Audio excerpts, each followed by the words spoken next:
gentlemen, welcome to the Greg Cherry Show. Number news day today, especially if you're a wrestling fan. Listen, I'm sure it's been beat to death in the last several hours by as many wrestling people as have covered it, but guess what? We're going to cover it too because that's just what we do around here. I am Greg Cherry, joined alongside frequent guest Big Baller G. Big G, what a news day it was. Not exactly positive either. Yeah, a couple weeks ago we had some NXT releases, and April 15th we had some other releases. And it is a business, and from what I've been hearing, it's budget cuts and whatnot. But still, there's rumors are going around that Vince is gonna sell WWE. So, you got all that in mind. So you gotta take it for what it is. I mean, yeah, Braun Strowman, very talented guy. I mean, the past couple years they really didn't book him that well. But still, his feud with Roman back in, I want to say 2016, pretty much put him on the map after being with the Wyatt family and stuff like that. And like I said, they didn't book him. Aleister Black, they just brought him back to TV not too long ago to start a feud with Big E, and apparently they had new music for him again. And, great athlete, very talented in the ring.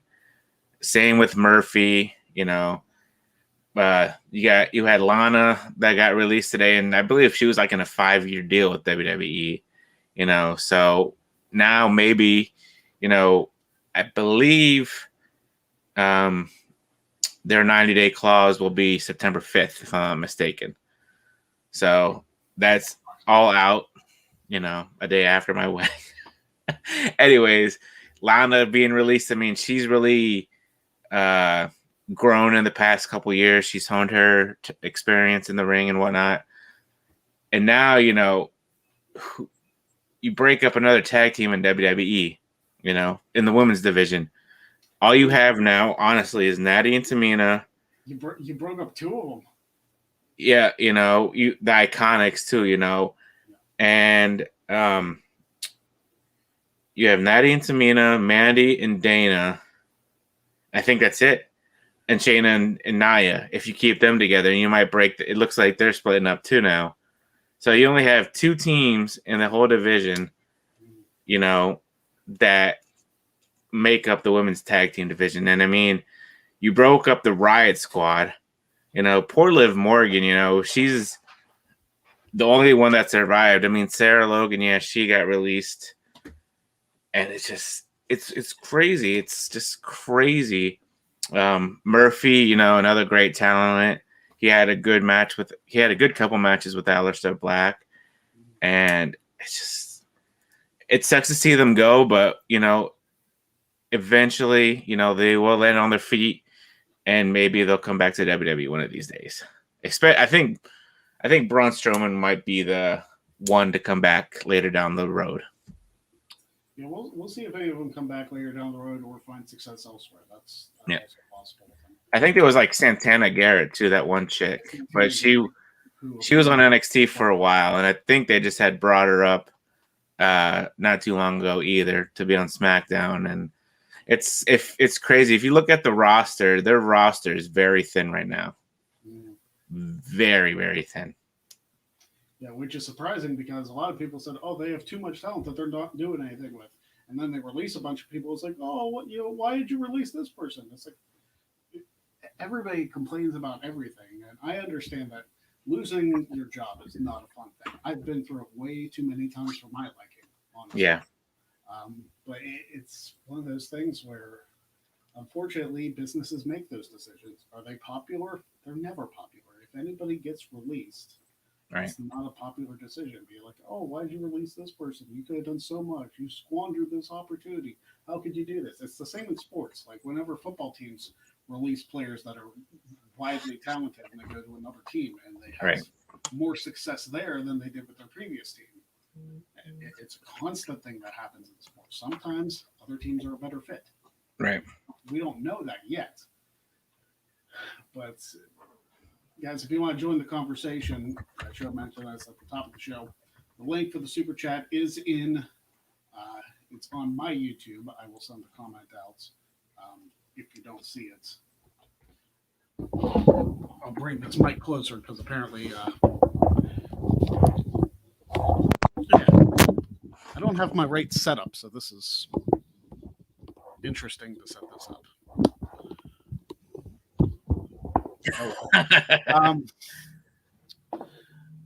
Yeah, I'm gonna put the link for the super chats in here. Yeah.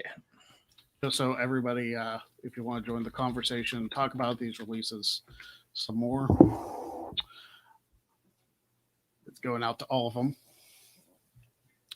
So, yeah, a lot of those releases are definitely surprising. Right.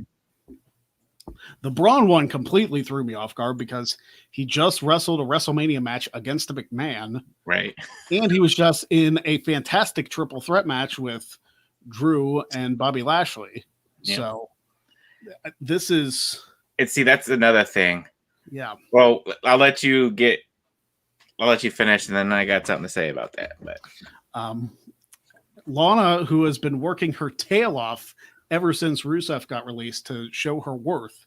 Right. And she was in a incredible angle with freaking Nia Jax. Incredible might be stretching it, but like she was being built up. I thought she was going to be like a huge challenger for something. She was the sole survivor at Survivor Series, which puts her in a class with only a few people in WWE history. Yep. You release Santana Garrett, which Santana Garrett's last TV appearance, I believe, was the Women's Royal Rumble this year, where she was surprising.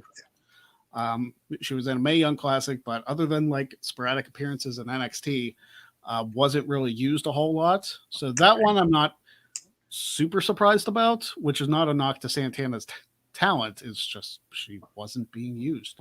All right. Aleister Black also surprised me because, like you said, he just came back to TV. Like he just made an appearance kicking Big E's head off, and we thought that was going to lead into a big feud, and now he's gone. So that also begs the question, what do you do with Big E?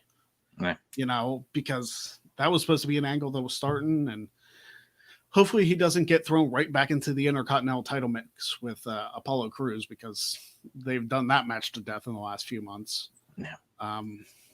Ruby Riott was surprising because, and I don't want to say this, I feel like the whole Riot Squad thing held back both Ruby and Liv when they reunited, because it was unnecessary. Yeah. It really was. Like, it's not a knock to the Riot Squad like ideology, but Ruby, when she came back in 2020 after the Royal Rumble, attacked Liv Morgan, and then they didn't really do anything with that, and they were like, oh, we'll just throw them as a team. And Liv was starting to get a little bit of momentum on her own, and then they just threw her back into a tag team because did they not have anything for her? And now she's by herself again. Yep. So and you won't see her on TV for a while. No, you probably won't, or she'll get repackaged yet again. Yeah, we don't know what's going to happen. So we hit Braun, we hit. I don't think I talked about Murphy yet. Buddy Murphy. I mean, they gave him so many opportunities. He was a great cruiserweight champion. Yep.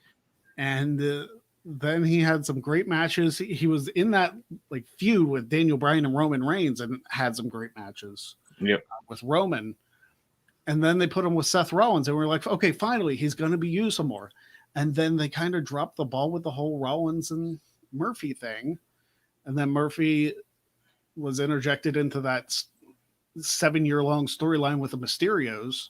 Right. And then was taken off TV again. It's like, what in the world does this guy have to do to get on TV? And now they release him. It's mind-boggling. It is. And quite frankly, it's an indictment of WWE's creative process. Yep. And I think the releases last year were indicative of that. The releases this year are indicative of that. Yep. Why don't you guys release creative? They're not doing their job. No. They're not. And And to think that Drew McIntyre has been in the title picture for well over a year now. Yeah.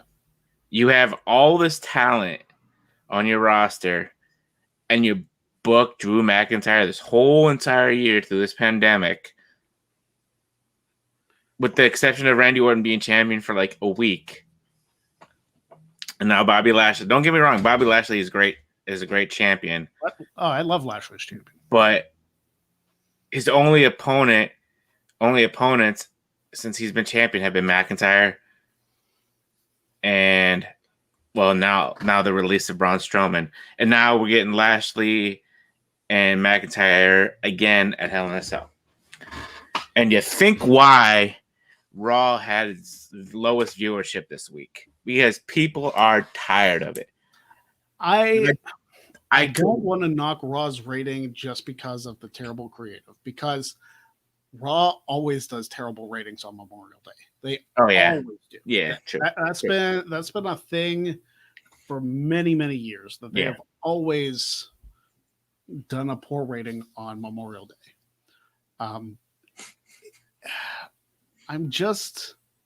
And I may go on a little bit of a rant here. It's been a while since I've done a cherry rant on the show. But let me tell you something. Something has to change with WWE's main product creatively. I don't understand how it could be roughly the same creative team for Raw and SmackDown, because SmackDown is light years ahead of Monday Night Raw. Even if SmackDown is not even the best WWE produced weekly show, it is light years ahead of Raw. You have NXT, SmackDown. Quite frankly, you have Sunday Night Heat episodes from 1999. You have WWF superstars from like 1994, and way off in the distance, you have current Raw. Mm-hmm. Yep. And I may be being kind to current Raw. Oh. Because... And what's so frustrating is Drew McIntyre is so ridiculously talented, but they are booking him to be like this unstoppable babyface. Yep. And people are going to get sick of it. Yep. Oh, trust me, when the crowds come back in July, they're going to start booing Drew. But they're going to hijack the show. What I'm hoping for is that Drew will be in a feud that is outside of the title picture. Okay. That is what I hope. Did you say gender? No, I said okay. Because, like you said, he's going to be booked outside of a title match. I was like, yeah, okay. Let's see what that happens. Listen, this is fantasy booker in my head right now. I'm taking a page out of Blampier's book. It's one of those things that I just don't understand. Yeah. Like, why can you not build up any other like Kofi and Lashley at Hell in a Cell would have been a fresh matchup. You know what? Can you imagine if WWE had this booking style in the Attitude Era? Imagine if they would have kept the belt on Stone Cold for like a year. Yeah. People would have wanted the title off of him. Oh, yeah. Oh, yeah. People would have gotten sick of Stone Cold Steve Austin. And it's freaking Stone Cold. Yep. All right. I do want to bring this up. Okay. This guy Experience donated $1, so thank you very much, this guy. And obviously, you guys can super chat at the link below. It's in the chat. He says that Ruby has been one of my favorite wrestlers since the Riot Squad first got there. I wanted her and Sonya Deville to be women's champions for years. They both should have had it at least twice. I agree with Ruby that she should have had a breakout moment, but they kind of just saddled her with the Riot Squad stuff. Yep. And Sonya Deville hopefully still has that opportunity once she gets back in the ring. If they decide, hey, the women's roster's kind of thin, we need you away from this authority figure to actually be in the ring again. Well, hopefully with the live crowd, they bring up some women from the NXT roster, but we'll see. Well, they're going to have to at this rate. I mean, if your main roster is so thin, you're going to have to poach from NXT. And who do you bring up?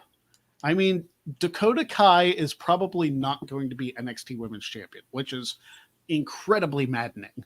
But I feel like she could have a good presence on the main roster. She's very talented. Like we've seen that over the last couple of years. She's an effective heel. She might be a good challenger for Bianca Belair. I would be down for a Belair and Dakota Kai title match at SummerSlam or something like that. I would be completely down for that. Also, Brett Storm donated, which thank you very much, Brett. He says, releases shocked me. I found out by looking at the YouTube notifications and saw Wrestle Talk stream talking about the releases. And at first I was thinking, is this clickbait? As I didn't believe it. The guy's release will be fine, but I'm shocked about this. Yeah, the releases are very surprising. And Report Card Radio, if you follow me on Twitter, I can probably give you a link if you want to join the show.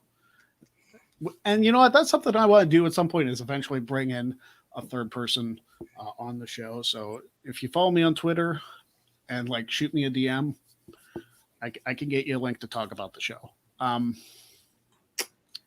So it's just incredibly maddening how the creative process can fail so many people. Yeah. And it's one of WWE's biggest problems. Yeah. Yeah, they're doing great business. As a business, WWE as a business is very successful. Oh, yeah. Because they broker all these kinds of deals, because wrestling, forget about the Nielsen ratings. The Nielsen ratings is an outdated system, okay? Look at their YouTube numbers, their streaming numbers, all that stuff. Yeah. Okay, WWE as a business is wildly successful still to this day. Oh, yeah. If you guys be like, oh, the ratings are in the mud, it's like, guys, you're looking at one figure. That's a very politically minded thing to do, is focus on one thing and ignore all the other things. That's a very politics thing, which is, again, also very maddening. But WWE as a business is doing well. Their television product has significantly declined. Yeah. I don't understand how WWE cannot write solid stories for everybody on their roster. If your creative team cannot think of good ideas for everybody on the roster, maybe you should be firing creative. Yeah. I have been saying this for years. If creative cannot do their job, that is not the talent's fault. Yeah. It is not the talent's fault. Yeah, the talent's the one that makes the money. Yeah. Like the creative team obviously doesn't make as much money as the talent. But if creative can't come up with the money that, if they can't come up with the ideas for the talent, then what the hell are they doing? Yeah, but then you got creative, but then you hear all these stories about how, sometimes they don't have, stuff planned literally until like 5:30 that day. Yeah. Because, Vince doesn't like what they write or something like that. It's not good shit, pal. And we say, yeah, Vince needs to retire. I've said it so many times. Vince just needs to let go of the reins and let Triple H or somebody, take over. And I mean, Vince has done a lot for the business, and the man is almost 80 years old. Gotta be. Yeah. It's just, like, he's in his 70s for sure. Yeah. And Monday was like the last straw for me, in a way. They had Shayna lose to Reginald. Yeah, I know you're a big Shayna person. And I mean, I'm going to always support Shayna, and like she'll be one of my, in my top 5, but Britt Baker has jumped over Shayna Baszler. And that's and that's because not Shayna, but that's because of creative. Yeah. And now you're bringing Alexa Bliss into this? Are you freaking kidding me? I'm listening. Oh. Okay, I'm gonna say bliss and not the A word. I always forget to unplug my speaker too because I have one like right beside the TV. I do too. I always forget to do it. And But like seriously, you're gonna bring bliss into this horror storyline now? It's just unfreaking believable. I think the storyline for the last few weeks is that Bliss is messing with Shayna, but they're not making it obvious. No. Like it's supposed to be like we're just supposed to think that maybe it's her, but it's like how stupid do you think the fans are? Yeah. Like that's the question. It's like there are a lot of people who watch wrestling because they're almost pot committed at this point. Yeah. It's a poker reference for those of you who don't get it. Pot committed is basically you watch this long, might as well keep watching. Yeah. Essentially, that's the best comparison I can make.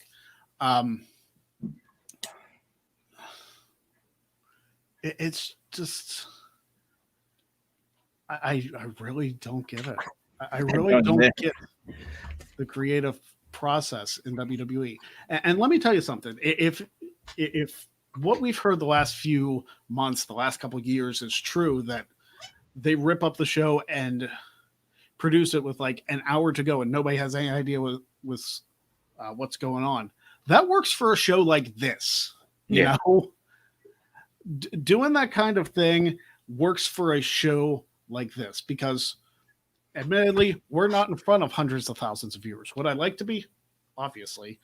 But I throw these shows together for the most part, other than Today's Show. Today's Show was kind of planned out. You can't do that with a weekly audience of like millions of people. No. Because then it's just showing you're not even trying at that point. We don't hear that kind of thing about SmackDown. We always hear it about Raw. Yeah. And like you said, I was like, is Vince not at SmackDown? You know, so I don't they have the same creative team for both shows? You would think, but I don't know. I don't know. It's just it's crazy. It's ridiculous. All right. Well, we are going to be joined mid-show by Report Card Radio himself, Mikey T, and he's coming into the stream to talk about the releases. What's up, Mikey? How you doing? Hey, Greg. Big G, what's going on, man? Hey, man. Big fan of your work as well, man. Thank you. Oh, yeah. So, Greg, man, just to go off of what you were just saying about the shows, it's like what Big G was saying, like they rip up a script at 5:30, and then from what I was reading on like No DQ and from what I've seen on TV personally, it's like they just put on the same matches. It's like, okay, Vince was all right with this script last week. The ratings were 1.8, 1.9. So let's just do a retread of what happened last week. That's also maddening too, because I remember in the Attitude Era, even though they didn't have like 10, 15-minute long matches, because I mean, with the 2-hour show, you really couldn't unless you were highlighting certain people. Just replaying the same matches over and over again, you almost don't need a weekly show at that point. You could do it once every other week. Give yourself time to build up shows. And you also don't need 16,000 pay-per-views a year. Just cut it back to like 6 or 7. Just do the Rumble, WrestleMania, Money in the Bank, SummerSlam, Survivor Series, and throw King of the Ring in there and call that your 6. Just do that, and then you have time to build up your shows, because one of the most frustrating things, Roman Reigns' Universal title reign began on a show that had literally a 1-week build.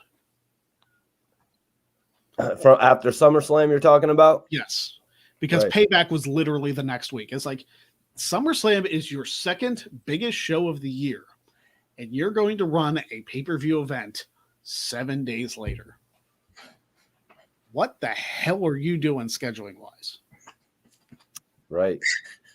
It's like they knew, Greg, it's like they knew that they wanted to just change the whole course of what they were doing. They were like, all right, this Braun Strowman, Bray Wyatt thing that they strung along for 3 to 4 months, we're going to just completely forget about it, act like it didn't exist, and we're going to go into the Roman Reigns legacy. We're just going to have him beat Strowman, have him beat Wyatt like nothing happened. And now we see the results of it with Braun Strowman getting released. It's like they never really wanted to do the Braun Strowman era, even going back to that Saudi Arabia match. You know, even though they took Roman out of the match, that was a perfect opportunity to put the belt on Strowman and just have them, they could have the little 8-9 minute epic match. What do you guys think? Well, you figure Braun wasn't even supposed to be in the WrestleMania match. Roman had to pull out because he was worried about COVID, and with his previous leukemia issues, he didn't want anything affecting his system like that. So Strowman, he wasn't even booked for the show as far as I remember until Roman had to be pulled. So it was literally like I want to say the week of, like that Friday before WrestleMania. I don't want to call Strowman's Universal title reign a fluke, but it kind of is, because Goldberg was not going to retain against whoever he faced. Roman was going to beat Goldberg, and Strowman kind of had to beat Goldberg. I mean, what do you do with Goldberg if he retains at WrestleMania? Like who faces him at that point? You're not going to put him. You're not going to put him up against Morrison and The Miz in a handicap match. You know what I mean? I would have hated to see that. You know, it's just that they had a more when they did. Remember what they did? Kevin Owens versus Goldberg at one point. That was a more basic opponent for Goldberg. I don't think Miz and Morrison would have made too much sense. Then going back to the Fiend. But honestly, I think that whole Goldberg Braun Strowman thing is a big blotch on WWE's history, man. Mm-hmm. Yeah, I mean, it's a match that really wasn't supposed to happen, and it did. It lasted 2 minutes, and kind of was what it was. I mean, it was a standard Goldberg match. Spear. I don't think he got him up for the jackhammer. No, but it was. Oh my God, imagine he would have botched that. Oh my God. What he did to The Undertaker, and then even botching it with Bray Wyatt. You know, he really like I showed one of my friends that jackhammer. It's embarrassing. And again, this is not a knock to Braun Strowman, Adam Scherr, whatever you want to call him. It's not a knock to him, but he kind of fell into that position as Universal Champion. And then he had the match against Miz and Morrison, which that had a goofy build up. I mean, you had the stuff with the messing with his coffee, them sliming Kayla Braxton and all that stuff. But it was kind of goofy. And then the Wyatt stuff started, and it was just such a weird storyline. The only really decent thing that came out of that was the Alexa, the Bliss stuff. Well, I paused for a reason because I saw it light up. The Bliss stuff came out of the Strowman Wyatt feud. Yeah. Well, let me ask you guys, if Braun Strowman, looking back, if Braun Strowman had won the championship in Saudi Arabia in November that year, and he probably would have went on to beat Baron Corbin a few times on pay-per-view, TLC, the Royal Rumble. Who would he have faced at WrestleMania that year? Who had Brock gone on to face at Mania that year, Greg? Brock went on to face Seth Rollins. Seth Rollins. Yeah. So would there have been anyone, Big G, for Braun Strowman to face that year? What is that? WrestleMania 35? Yeah. Because he won the Battle Royal. Braun Strowman, who is the king of finding the weirdest WrestleMania opponents. Yeah. Or the weirdest WrestleMania matches. Here's a recap of Braun Strowman's WrestleMania history. 33, Andre the Giant Memorial Battle Royal. Okay, that is what it is.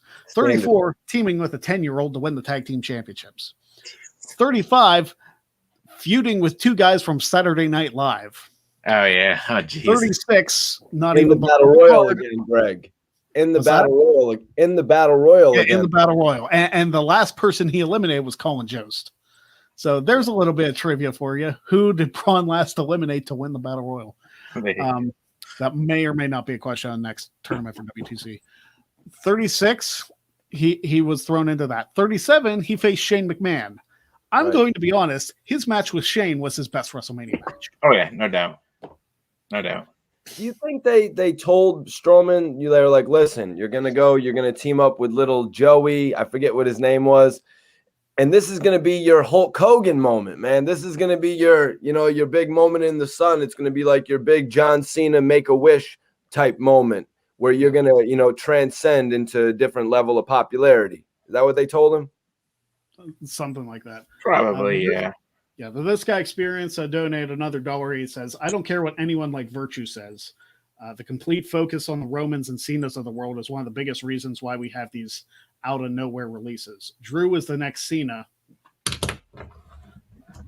And I don't know about that, quite frankly. Yeah. And I hope I can get on your show soon. I'm sure we'll work on it. Like I said, I enjoy having you guys interact and being a part of the show. So Greg, on the releases, Braun Strowman, from what you said, it seems like he had his title run that he was going to get. They missed the real window for him having the proper title run to the point where he had a throwaway title run. So did they have nothing for? I mean, they had nothing for him last year at WrestleMania against Goldberg. They really had nothing for him this year at WrestleMania. So is that how WWE is looking at it when it comes to terms of his release? I'll say this about the Shane match, because obviously anybody who's watched the show knows I'm a big Shane McMahon guy. So I don't want to say the match with Shane was a nothing storyline. The storyline itself was hot garbage, if we're going to be honest. Okay. But the match itself delivered, as I figured it would with a Shane McMahon match of any kind. I don't understand how you have Braun Strowman, who, let's face it, prior to the pandemic, when he won the Intercontinental title off of Shinsuke, super over. It was a big deal when Strowman won the Intercontinental Championship, and then he lost it literally the next month to Sami Zayn in the 3-on-1 handicap. So I have no idea what he was going to do. Maybe he would have had a one-on-one with Sami for the Intercontinental title, but then that kind of got jacked up, and Daniel Bryan fought Sami Zayn, and Strowman got Goldberg because of all the pandemic stuff. Right. I don't know. The entire card of WrestleMania 36, I don't know how that would have ended up if the pandemic hadn't happened. Right. I wonder if they don't have anything creative for them, I wonder if that's like part of their process too. Like, we don't have anything for you like within the next couple months. So, but then again, look, Aleister Black came back. Now he's gone. I don't understand. I don't understand where Braun goes from there, because he failed to win the WWE title in that triple threat.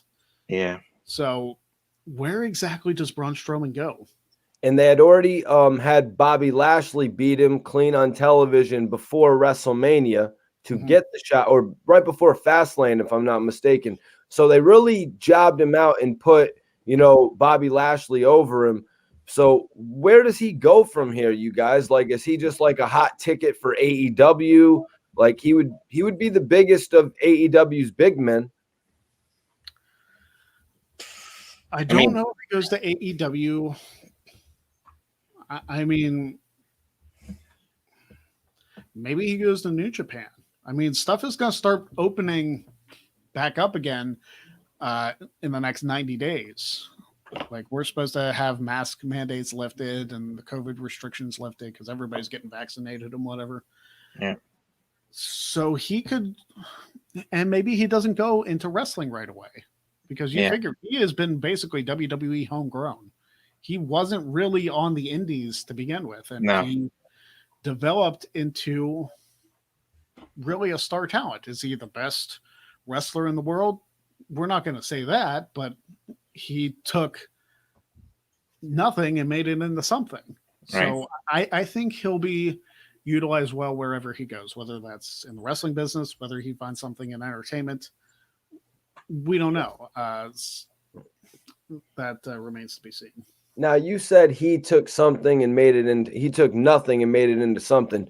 Do you mean when he was the guy in the black sheep mask and then he took it off and he was just like, everyone was like, yo, he has too much of a baby face. No pun intended. They meant he had too much of a baby face to actually be taken serious. It was like, no one's going to take this guy serious. And he actually got to be one of the most over people on the roster. Yeah, Strowman really, especially when they broke off the Wyatt family in the draft in 2016, I know we're spending a lot of time talking about Braun and not the others, which is not a knock to anybody else, but Braun is the most surprising and most main event of the 6 that got released. When Braun went to Raw in 2016, he had that goofy ass haircut style or whatever that was, and he started squashing jobbers and stuff. Started with Ellsworth and going on for the rest of them. It was like, what is this guy doing? And it was just another big guy squashing little guys, and the squash matches are a big deal to get a guy over. And then Strowman slowly started to become a bigger deal. And then his feud with Roman Reigns, especially when he beat him, and then the ambulance match, which was fantastic. Strowman was super hot in 2017 with the Roman feud. Yep. Yeah, they really ruined it with that whole Dogs of War thing with him, and it was him and Drew and Dolph, right? Yeah, that. And what's worse about that is after the Hell in a Cell, Drew and Dolph turned on Braun and they put him back babyface. It's like, well, what the hell? What's the point of that? Right. Yep. It really made it's no like sense. You can't just hotshot people babyface to heel just depending on what you want. But you guys, why did Strowman need to turn heel to have that match against Roman? He didn't. There was a history there. He doesn't need to turn heel, but they decided, we need to make him the heel and make Roman the sympathetic babyface, and then have a Hell in a Cell go to a no contest. Who was the dino guy? Who was the dinosaur dancing guy? What was his name? Big Brodus G. Clay. Right. This isn't going to be a Brodus Clay, you guys. They just let go like one of their biggest monster. You know what I mean? This guy is, arguably a bigger monster than Mark Henry was back in the day. You know what I'm saying? Yeah. So I think they've made a mistake. But when we're talking about the other releases, it's like they let go of a couple lower card, a mid card, and then a major guy, Braun Strowman, Samoa Joe. Last year they let go Kurt Angle. They let his contract run out or something like that. Like, why hasn't AEW capitalized on that? I feel like Kurt Angle does not want to work with AEW. I think he said as much too, that if any wrestling company calls him back, he wants to work with WWE because he's not going to work in ring anymore. So what would it really benefit him to go to AEW? Sure, he could teach some of the younger guys down there. Damn, you don't even think a match? You don't even think a couple matches for $1 million or something like that? I don't know. Who's the right person, maybe. Yeah, I don't know if he wants to have the Flair retirement though, where he retires from WWE and then goes has a couple matches elsewhere. Right. It kind of, although there's not really such thing as retirement in wrestling. We saw that with Flair. We saw it with Shawn. But also, you guys, after that match that Kurt did with Dean Ambrose and Seth Rollins, you could see the wear and tear on his body. It was too late for him in the ring. He was just too slow. Everything wasn't coming together like it had before. Yeah. Which is saying something, because if you look back at WrestleMania 34, Angle's match was the best match on the card. Him and Rousey versus Triple H and Stephanie. And Stephanie she's not a wrestler, but her match with Brie Bella at SummerSlam and her match at WrestleMania 34, two of Steph's best matches easily. Yeah. And Steph is not the athlete that Shane is. No. I'm just putting that out there. Everybody will crap on me. I saw Curtis Butler saying there's that Shane bias again. Yeah, and it's sticking around. I love me some Shane McMahon. Yeah. And I feel like sorry, G. I feel like AEW doesn't need to sign anybody right now because they got way too many people on their roster. Yeah. And I mean, they got Dark and Elevation, and now they're coming out with another hour show on TNT in August. Rampage. Hey, well, they're preparing themselves pretty well for Rampage with the fact that their shows have got switched to Friday night, because now the typical fan is being transitioned into watching a show that starts at 10 o'clock. You know what I mean? Yeah. And they actually did about 520,000 viewers. I thought that was pretty good. Yeah, it's not bad for that late at night, especially on the East Coast. I'm sure that if it airs at the same time slot, which I don't know when it airs in the UK, which would be 3 a.m. over there. But, well, those guys in the UK, Greg, you probably know they stay up late watching us on YouTube. They're like, I'm tapped in. It's 1 o'clock in the morning, but I'm watching your show. I be seeing them all the time. I mean, much respect to all the people over at Wrestle Talk and Wrestling Daily and all the people in the UK that watch all those shows. This guy Experience donated another $1, which thank you very much. No offense to my man Shelton, but I'm surprised he didn't get released. I was saying that Vince's extreme focus on one guy causes major issues like this. AEW is becoming too much like WCW/TNA. They need to stop being the rest home for former WWE stars. Can I take that one, Greg? You can take that one. I have some things to say about that too, but go ahead. So before Greg lets you know his thoughts on it, I just want to say, so look at this situation. They don't let go of Shelton Benjamin, but they let go of Aleister Black. You know what I'm saying? Both of these guys have amazing ability when it comes to getting in the ring. So it leads me to believe that one of these guys had to be sort of like beating around the bush of he didn't want to be there. He wanted something more. Maybe he was, you know what I mean, knocking on Vince McMahon's door a little bit more frequently or something like that, trying to progress his storylines. Whereas a guy like Shelton Benjamin, he was there for a bunch of years. He's there for like 10 years, left for a few years, came back. He's like, I'm good now, man. I know what it's like to have been out of the WWE. I'm not going to push any further than I have to. I'm cool wrestling Cedric Alexander. What do you think, Greg? I mean, I love me some Shelton Benjamin too. Like I'm here all day for Shelton. I would still. I've been waiting 16 years for a Shelton Benjamin world title run, and I'm probably going to keep waiting, sadly. But I would love to see down the road like a serious feud between Bobby Lashley and Shelton Benjamin over the WWE Championship. Even if Shelton doesn't become champion, I feel like the two of them could tear it up. As far as Vince focusing on one guy, yeah, that tends to happen. Like trying to get one guy over, because you figure Drew was, when he came back, he was NXT champion and then he got injured, debuted on Raw, kind of as like Dolph Ziggler's version of Diesel, and then broke out on his own, won the Royal Rumble, and then you almost feel bad for Drew. Yeah, he's been in the main event picture for over a year, but his title reign happened in front of no fans. Like you almost feel for the guy. I kind of thought he was going to win at WrestleMania, but I'm fine that Lashley did. Didn't help me predictions wise, but like I'm glad Lashley kept the title longer than a month. I mean, it would have made their brand look really, really terrible if they took the belt right off of Lashley. Yeah. And I know Big G is sick and tired of Drew McIntyre for seriously, they've had this guy on top of the business for a year, but they don't want to pull the trigger on him. They don't want to, like I was telling Greg earlier, they do not want to build stars.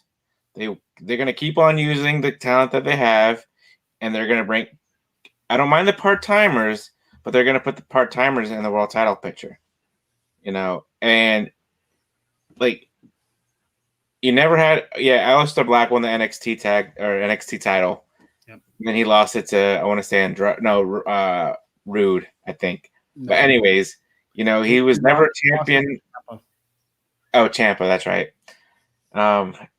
Which was another fantastic match. And which, you know, speaking of Ciampa and Gargano, I am so glad they are not on the main roster, because I would feel they would have been on this roster cut today. I honestly felt that. Yeah. But it's ridiculous. Today also made history because Braun Strowman is the first full-time performer that was Universal Champion to be released from WWE. Yeah. Because Goldberg and Brock were Universal Champion, but they're not full-time. And then you have Finn Balor, who's, we think, still in NXT. Kevin Owens, who's still doing stuff. Then you have Goldberg, Lesnar, Reigns, who's Universal Champion now, and Seth Rollins. So Braun is and the Fiend too. But yeah, Braun is the first Universal Champion to be released by WWE since the introduction of the title. Wow, that's crazy. And how about Ruby Riott, a girl that they never really gave a chance? Where did this Ruby Riott girl come from? And was she ever meant to be anything in the WWE more than, I mean, I could have seen her with the championship.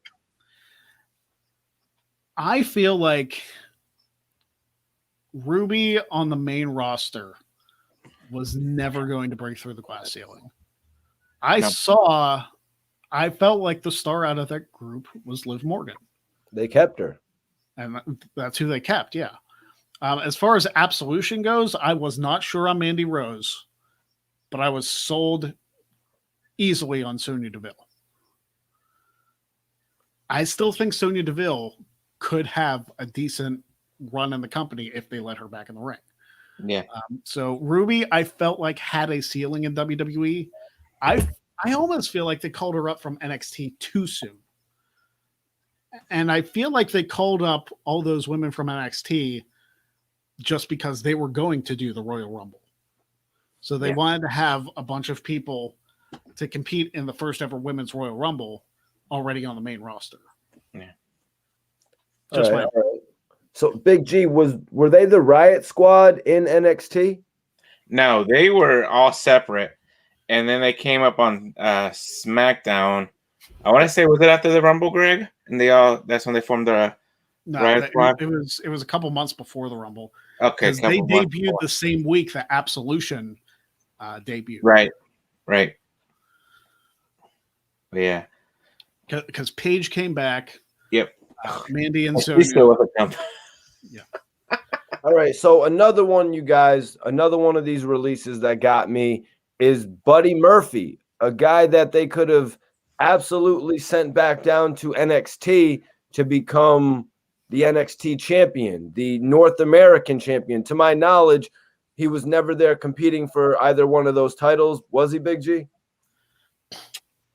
He had won the tag titles down in NXT with Wesley Blake. Yep, with Blake. And then when he was on a 205 Live, it was just the cruiserweight title, but which he won in Australia at the Super Showdown. So it's correct. Like, just like gender, they exploited him. And this guy, honestly, I feel like Buddy Murphy could have done a lot for the NXT roster. So I don't understand releasing him. As I've seen you guys talk about on the review before, it's like, why not siphon some artists down to NXT? Like, I think Aaron Rift was saying Daniel Bryan trade for Finn Balor. Why not send Aleister Black and Braun Strowman and Buddy Murphy down to NXT to make their brand that much stronger? Is budget cuts really that big of a thing, Greg? I don't know if I buy the budget cuts excuse, because like I said, they are, I said at the top of the show, WWE runs a great business. Their TV stuff leaves a little bit to be desired, sometimes a lot to be desired, but they're a great business. So I feel like maybe the contracts that they're releasing them from were more than they wanted to pay them. So I'm sure it's controversial regardless of how you look at it. But again, this is something they do in sports. They don't want to pay certain athletes what the athletes feel that they're worth. So they release them, let them go elsewhere just to save some salary cap room. I'm using a lot of NFL references, but yeah, I don't know. I feel like, and I'm not saying that Murphy or Ruby Riott or Santana Garrett had any massive contract money. I'm sure Strowman was the most expensive contract of them all, considering his spot on the card. I'm sorry. Who is Santana Garrett? That's the only name I didn't recognize. Santana Garrett appeared in the Women's Royal Rumble earlier this year, and she was also in the Mae Young Classic. Okay. So she wasn't used a whole lot, but they did keep her under contract. I'm not sure how many appearances she made on NXT. Similar to, I guess, Tony Khan let Awesome Kong's contract run out. Yeah. I've noticed Awesome Kong hasn't appeared on much TV either. No. And I don't know what the deal with because when she was in Sorry, Greg. When she was in WWE, they made the excuse that she had gotten pregnant when they were starting to do the storyline where she was going to come out there and be like crazy, you know, and start taking out all the divas. Yeah. So now that I'm remembering it, she did have a storyline on AEW Dynamite where she was running around with Brandy Rhodes and cutting off girls' hair. Yeah. And then they just stopped using her. Why has she had no success? I think timing is a big thing. I mean, she also appeared for 3 seasons on Glow. So she did have some acting chops outside of actually wrestling. And Glow was a fantastic show. And I'm pissed the pandemic prevented a season 4. That was super annoying because I wanted to see what was going to happen with them. But 42nd Street Matthew says, I think Kong had a lingering injury. That may also be true, why she may not have gotten back in the ring. And sometimes those lingering injuries prevent you from doing that. And yeah, Kong was doing the thing where she was cutting the girl's hair, cut Sean Ross Sapp's hair too. But that was a charity thing.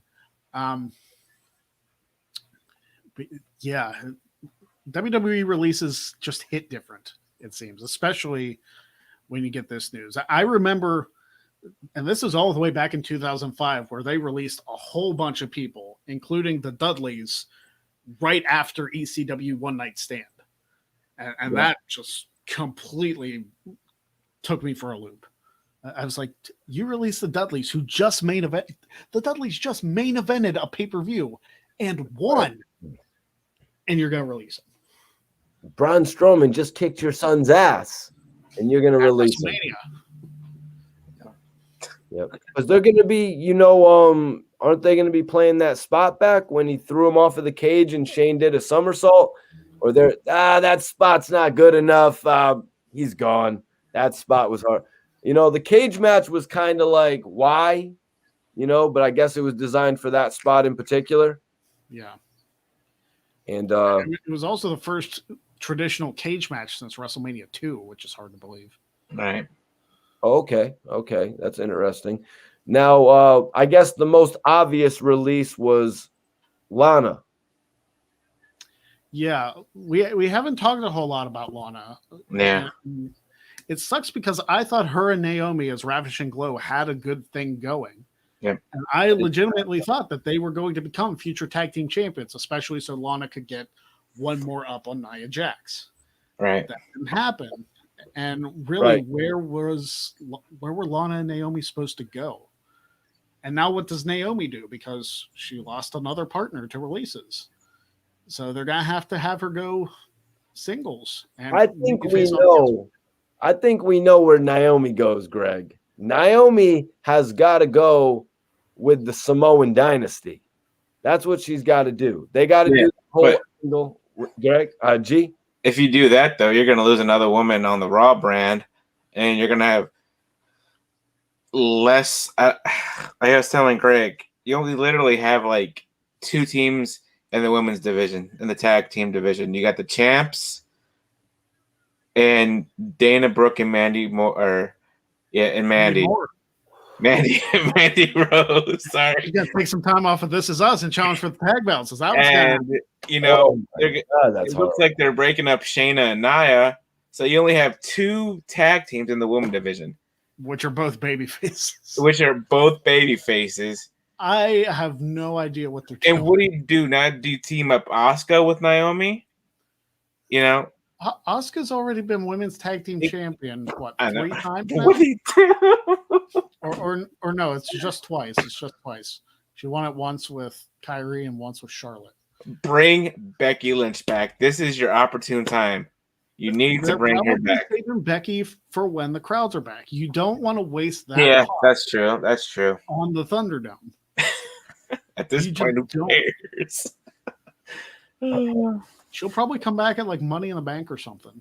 Probably, yeah. Or the Raw after to challenge probably Charlotte for the women's title. Yeah.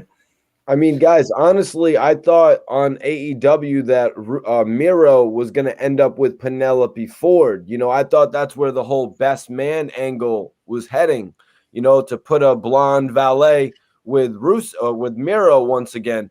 But they just sometimes AEW does not go where you think they're going with the storylines. They just did a whole different thing with that. And then 2 weeks after the wedding, Rusev injured Kip. Maybe that's because Kip had an injury he sustained during the tag team matches. I don't know. I'm glad he's out of that relationship, though. But Lana repairing with Miro, I think that's a definite possibility just because they're going to want to keep Miro happy and while he's traveling. I mean, it makes sense. I mean, once Lana, which she'll be CJ Perry or something, if she does in fact go to AEW to reunite with Miro, she might not need to. Yeah, it'll make sense.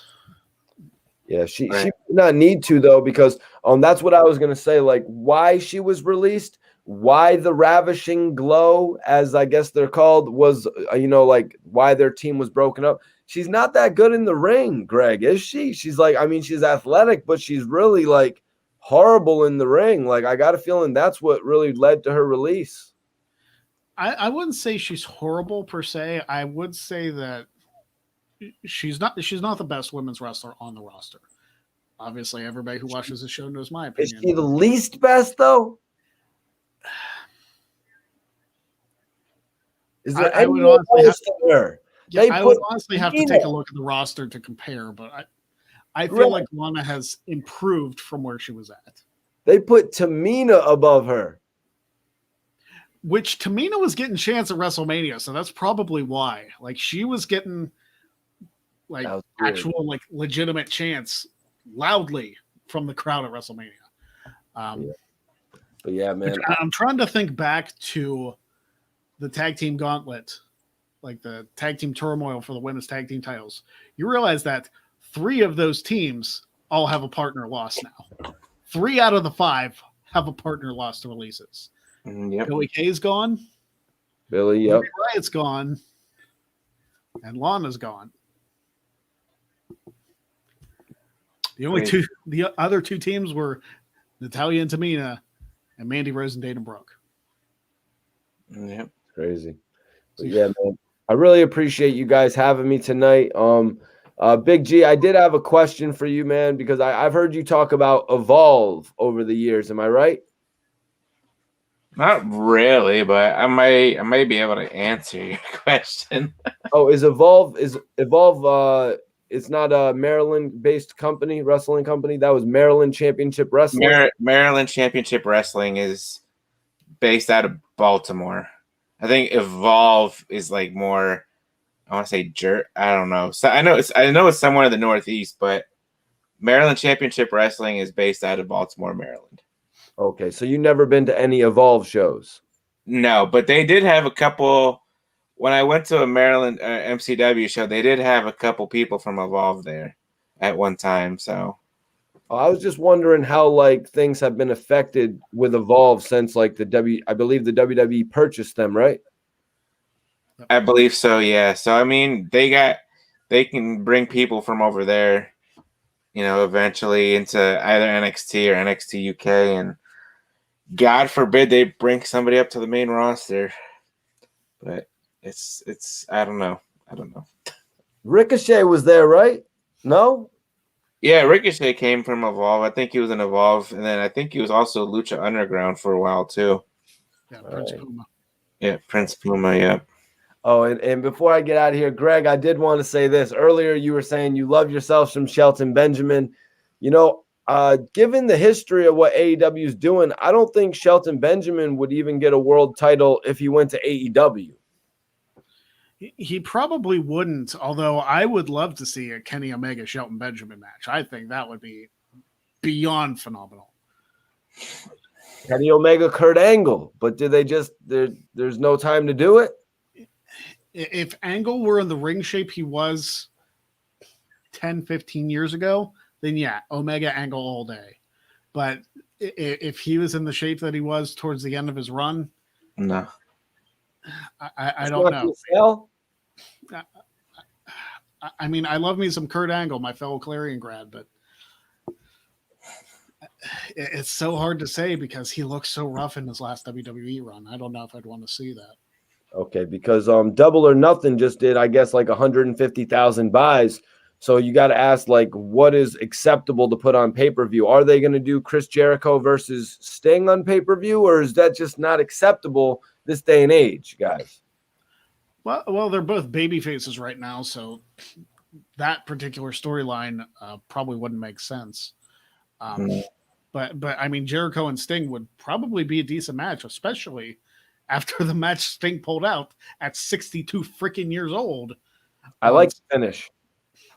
Yeah, it was.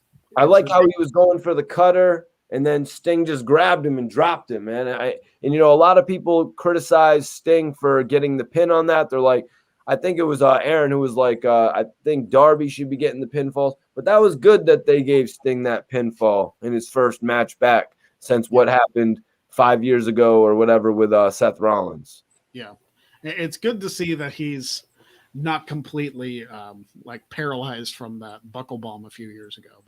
But anyway, I think we've talked enough about the releases. We're over an hour already on this topic. So I appreciate you. Thank you very much for joining us. And we'll see you down the road, I'm sure. Definitely, man. I appreciate you guys. All right. Have a good one.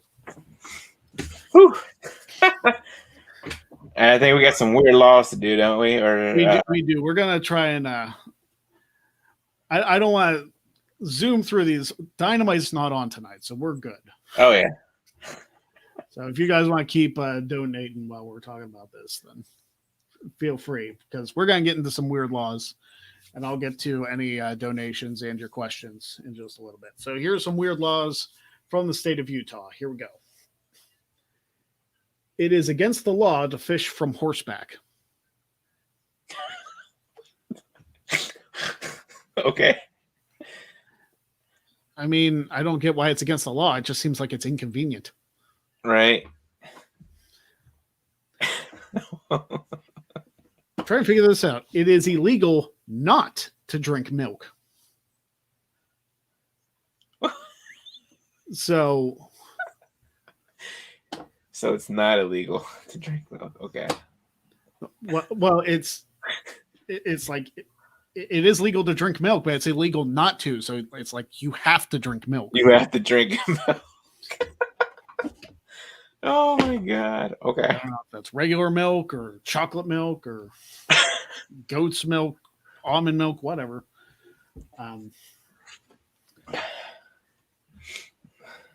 I would hope so for this one. It is illegal to detonate any nuclear weapon.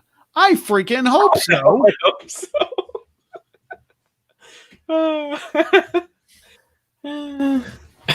Don't go to a Mormon church in Utah being like, oh yeah, I have a nuclear bomb right here. Like, you can't do that. No, you can't do that. Oh my God. Jeez.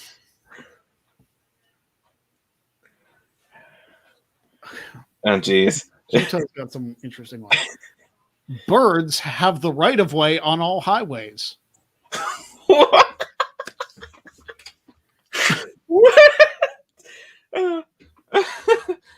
So if you're going 70 miles an hour down an interstate in Utah, you better slow down for an eagle. You better slow down for that pigeon, because, you know, he's got to get to where he's got to go. Pull over in the right lane. Let the bird pass you.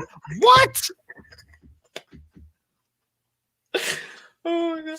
I wonder if, like, I know these are real, but I wonder if, like, people just, like, I don't know what these people are thinking. They write these. Oh my God. A husband. Oh, Jesus.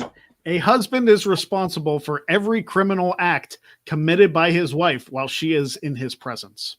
That just seems unfair. Sorry, sorry, honey. You can't shoplift today, because then I'll be accused of it. Yeah. Oh my God. I guess if he leaves, she's the one in trouble. Right. Oh, Jesus.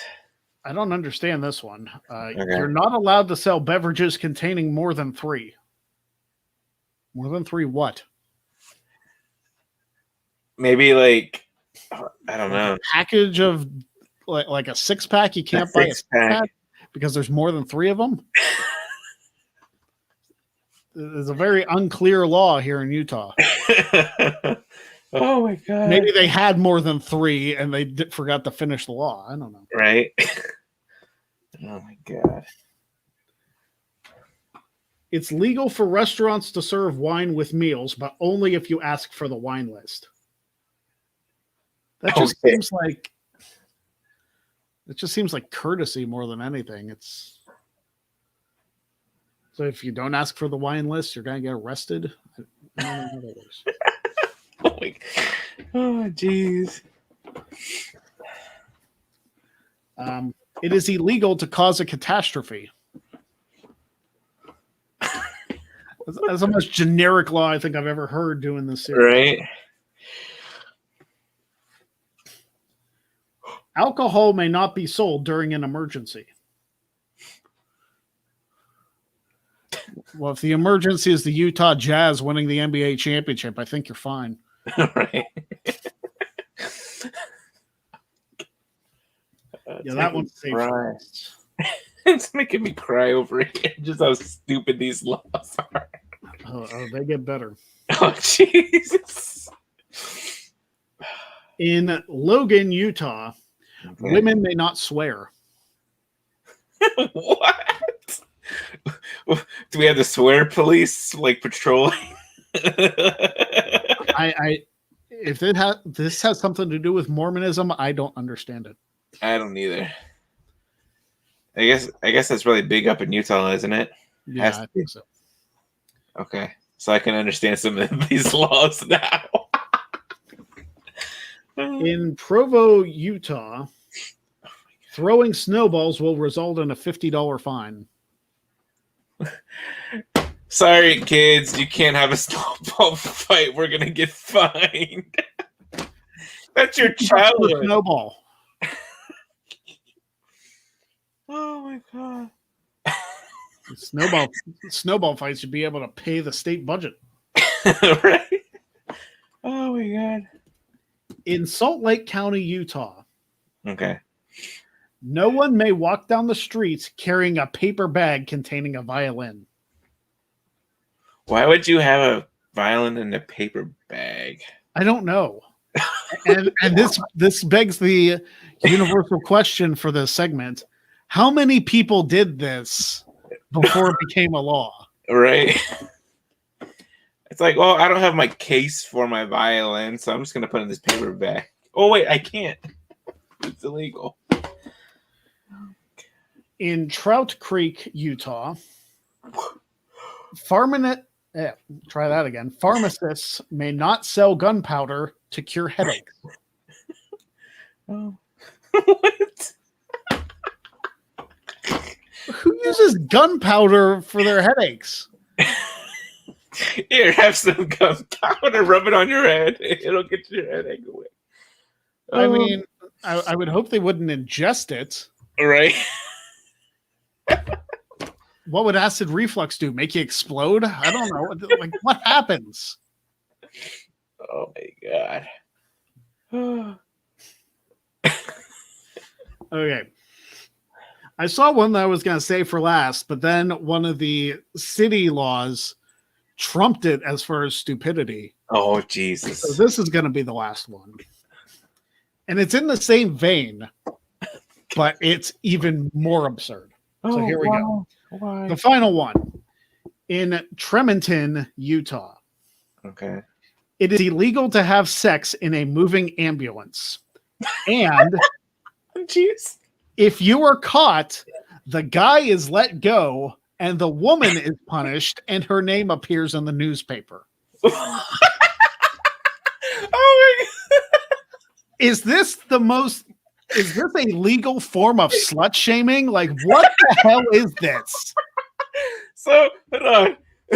So, you can't curse, or females can't curse. The guy gets in trouble if a female commits a crime, if the guy's in the presence, and if you get caught having, it's illegal to have sex in an ambulance. And a moving ambulance. I don't know about like the stationary one, but if the ambulance is moving, then the woman's in trouble. But the guy can do whatever he wants, apparently. Oh my god! Hi, bangers. Oh my! In a minute. Oh my god! Oh my god! I can't. Oh. All right, we're gonna do some brief Q&A, and I didn't see any donations come through, but still feel free to send them if you choose. We're gonna get into a couple questions, and then we've gone way over time, but with no Dynamite tonight, I think it's okay. Yeah. Oh my god! So let me get back into some of these. Mr. Yuck actually sent one before the show, so I'd like to address his. Okay. If enough big name stars were to jump to NWA, do you fellas think the company would be able to launch a televised program? Don't they have a program on not Vice? They have it on Fight TV. Fight TV, that's what I was thinking of. And I mean, yeah, it's a streaming service, but I mean, at least they're not on YouTube. And I mean, if you had big enough names, they might, but it all comes down to Billy Corgan if he wants to, eventually have a TV deal. I mean, and also, I guess a company. I'm trying to think, like a major company. I mean, right now, Impact is on Access TV. You got Raw, NXT on USA, SmackDown on Fox, AEW on TNT, gonna be the TBS. So I mean, I don't know what major company there would be for NWA to go to, unless it's like, unless they go to Vice or if they go to Access TV or something like that. There's really no reason for them to get a TV deal. I think the streaming deal that they have should be fine. Yeah. So I don't think you need an actual like TV network to sell your stuff. If they get enough business from fights, then they should be fine. Yeah. Daniel said NWA on ESPN. ESPN? I mean, maybe that would kind of be a throwback to the AWA days, right? Let's see here. I know there were more questions in here. There was somebody asked something. There was one from this guy Experience.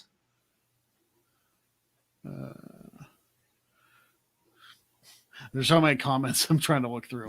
Yeah, no. Somebody wrote something. Boston Punk, James Malspino says, how does Akira Tozawa still have a job if Strowman doesn't? Well, if Strowman was chased after the 24/7 title, he'd probably still be fine.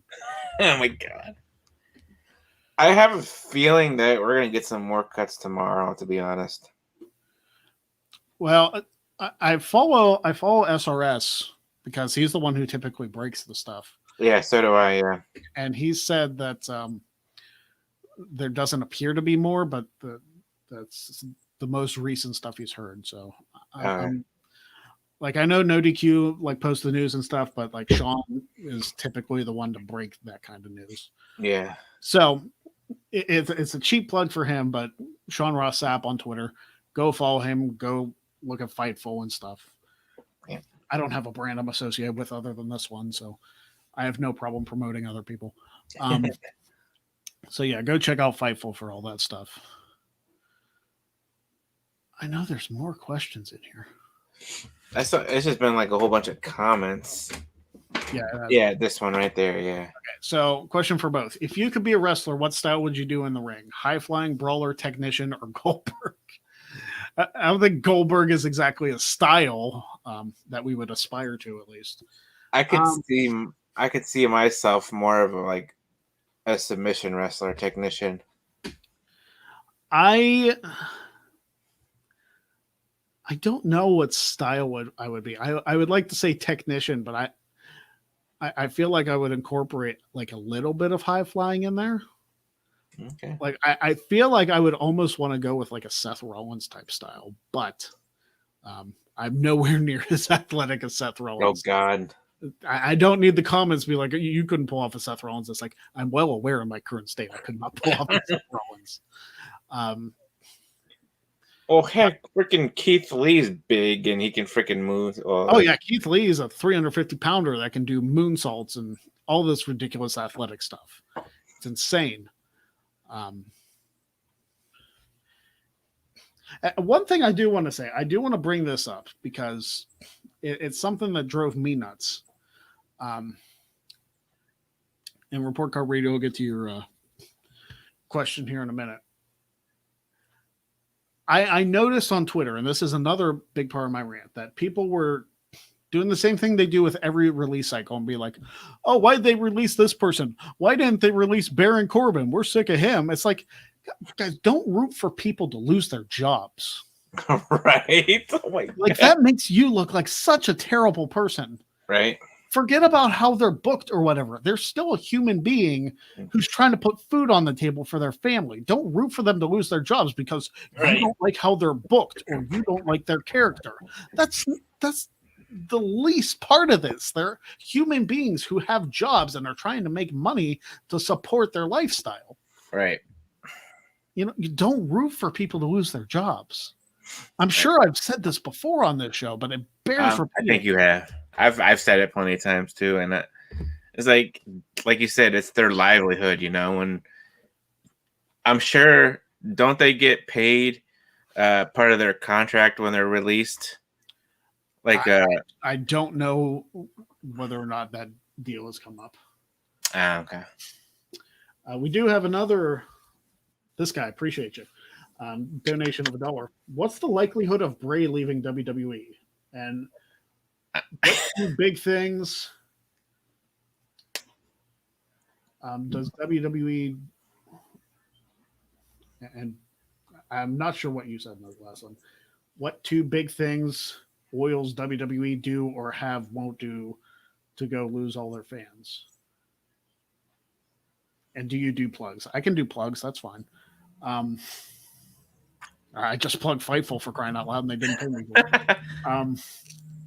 Bray leaving WWE, I honestly didn't think could happen, but maybe it might be something that he would consider.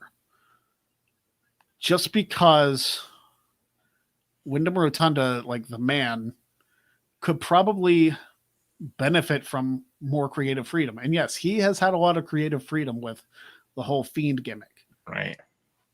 I think he could have some decent stuff with if he had the opportunity to go somewhere else and be a little bit more of who he is. But he is still also dealing with his friend's death too. Like he was really close to Brody Lee. Yeah. So that's another thing. I don't know when we see him on TV next. It's been a while. It's been over a month. WrestleMania, really the night after, but yeah, it's one of those things that. I mean, it's, like you said, sometimes it takes a toll on that person, and they just need to be with their family and other stuff. So, real quick here, where would you place Hacksaw Jim Duggan in his prime as a wrestler? SmackDown, Raw, NXT, or AEW? I know. I would say I'd probably put him in AEW. Yeah. I feel like his style would work there. I feel like the fans would give him just as positive a reception there. I think AEW would be a good spot for him. Tim Davis says, after Seattle, where do you think the next city to get an NFL team? I mean, the NFL has a Seattle team. I don't think there's going to be any new NFL franchises for a very long time. They have 32 teams. They really don't need to screw that up, although they just expanded the playoff bracket to 7 teams, which is absurd. I don't care for that at all. And they're having more games, so I don't know. And I'm going to one of them. Anyways. I mean, if the NFL decided to do like another expansion, where would you see teams coming out of that don't, I should say, cities that don't currently have franchises? I mean, doesn't every state have one? Or no, there's only 32 teams. Okay. Oh yeah. And some states have multiple. Yeah. Like Pennsylvania has 2. California has a whole bunch now. Yeah. I would. New Florida, York, Florida has a bunch. Yeah, Florida is Miami and Tampa Bay, and I would like to see a team in Hawaii. To be honestly, that'd be something. You love going there. You have the Aloha Stadium where they hosted the Pro Bowl many times, and people always love going to Hawaii. So I honestly think, and that's like, honestly, that would be like the next big thing for the NFL to go back to Hawaii. Well, I would say Las Vegas, but the Raiders are going there.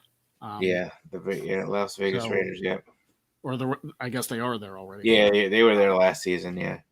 Well, Oakland would need a team. Well, that's California. California doesn't need any more teams. No. Perhaps. I mean, I'm trying to think of the big markets that would benefit from it, but I don't think there are. I think the NFL teams, the way they're set up, are perfectly fine. Yeah. Honolulu Hammerheads. Okay. All right. Last one from Report Card Radio. Why do you guys think AEW never signed Kenta after he assaulted Mox? I feel like he's strictly in New Japan, isn't he? Yeah, he's strictly with New Japan, and he was only there to challenge Mox for the IWGP US title. So, yep. So there you go. So I feel like that's the only reason he appeared on AEW TV at all, was to promote that US title match. He ended up losing. So. Oh, Tim Davis said, sorry, I meant NHL. Okay. Hockey is completely different. How many teams do they have in hockey? I have no idea. I feel like they have 32 also. Oh, okay. As far as franchises in hockey, I mean, because that covers both the US and Canada.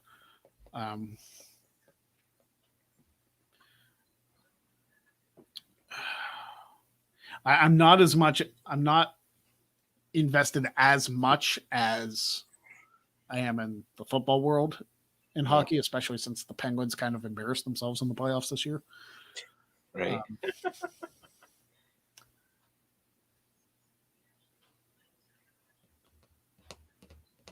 Georgia doesn't have a hockey team, do they? That'd be interesting. Yeah, I don't think Atlanta has a hockey team that I'm aware of. So maybe them.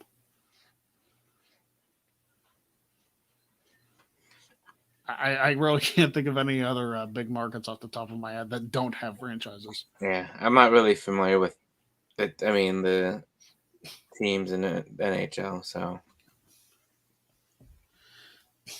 all right, I think that's all the questions for today. Definitely a supersized episode of the Greg Cherry Show today. Right. Still a good one. So go follow Big G on Twitter. Give him your handle, Big G. NoDQ.com/BigBallaG will take you to my Twitter page there. There you go. And of course, you can find me on Twitter at Greg Cherry Brand. WTC Jack of All Trades is coming soon. Hopefully by the end of this month. I'm still looking to film a couple episodes to determine who is going to be in that championship match, the inaugural championship match. Big Baller G is in the debut episode, and we'll see how he does. Obviously, no spoilers. We're not going to give out those on the show. You got to watch the show to find out what happened.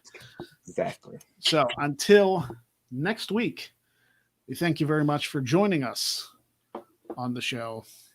And thank you very much for the donations you gave. And we will see you all next week right here on the Greg Cherry Show. Have a good night, everybody.